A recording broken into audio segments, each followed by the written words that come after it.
നന്നായി കളിച്ചുകൊണ്ടിരിക്കുന്ന കേരള ടീമിന് എന്താണ് സംഭവിച്ചത്? കേരളവും വിദർഭയും തമ്മിലുള്ള ഫൈനൽ മത്സരത്തിനെ കുറിച്ചിട്ടാണ് ഞാൻ പറയാൻ പോകുന്നത്. ഈ ഒരു മത്സരം കേരള ടീമിന് അനായാസം ഫസ്റ്റ് ഇന്നിംഗ്സ് ലീഡ് സ്വന്തമാക്കാമായിരുന്നു. സച്ചിൻ ബേബി ആണ് ഈ ഒരു മത്സരത്തിന്റെ ഗതി തന്നെ മാറ്റി മറിച്ചിട്ടുള്ളത്. പറഞ്ഞു വരുന്ന മറ്റൊന്നുമല്ല, സച്ചിൻ ബേബിയുടെ ആ ഒരു വിക്കറ്റാണ് 98 നിൽക്കുന്ന സമയത്ത് സച്ചിൻ ബേബിയുടെ ആ ഒരു വേണ്ടാത്ത രീതിയിലുള്ള ആ ഷോട്ട് അവിടെ എടുക്കേണ്ട ഒരു ആവശ്യമില്ലായിരുന്നു.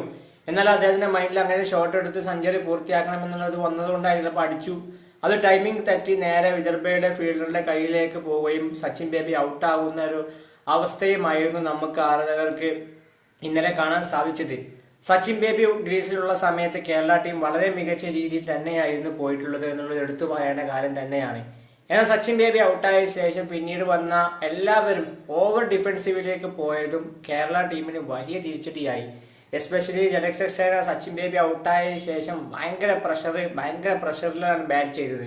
അദ്ദേഹം ഒരുപാട് ഡിഫെൻഡ് ചെയ്യുന്നു, ഒരുപാട് ഓവർ തുടരെ കേരള ടീം മേഡിയനാക്കുന്നു. അതുപോലെ എല്ലാവരും ആർക്കും നിതീഷിനടക്കം മികച്ച പ്രകടനം ഒന്നും ബാറ്റിംഗ് പുറത്തെടുക്കാൻ സാധിച്ചിട്ടില്ല.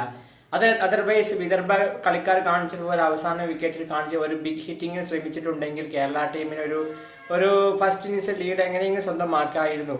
ഏതായാലും ഇനി കേരള ടീം ചെയ്യേണ്ട കാര്യം, ഇന്ന് വിദർഭ ബാറ്റ് ചെയ്യും. വിദർഭയെ ആദ്യത്തെ 2 സെക്ഷനുള്ളിൽ അവരെ ഓൾ ഔട്ട് ആക്കുകയും പിന്നീട് കേരള ടീം ആ ഒരു ലീഡ് എത്രയാണോ അത് മറികടന്ന് വിജയിക്കുക എന്നുള്ളത് മാത്രമാണ് ഇനിയുള്ള ഒരു ഏക പ്രതീക്ഷ. ഇനി അഥവാ അവസാന ഒരു ദിവസം മാത്രമാണ് കേരള ടീമിന് ബാറ്റ് ചെയ്യാൻ അവസരം കിട്ടുകയാണെങ്കിൽ കേരള ടീം ചെയ്യേണ്ടത് വളരെ അറ്റാക്കിംഗ് ക്രിക്കറ്റ് കളിക്കേണ്ടി വരും. അത് തന്നെ വളരെ റിസ്ക് ക്രിക്കറ്റ് കളിക്കേണ്ടി വരും എന്നുള്ളത് തന്നെയാണ്.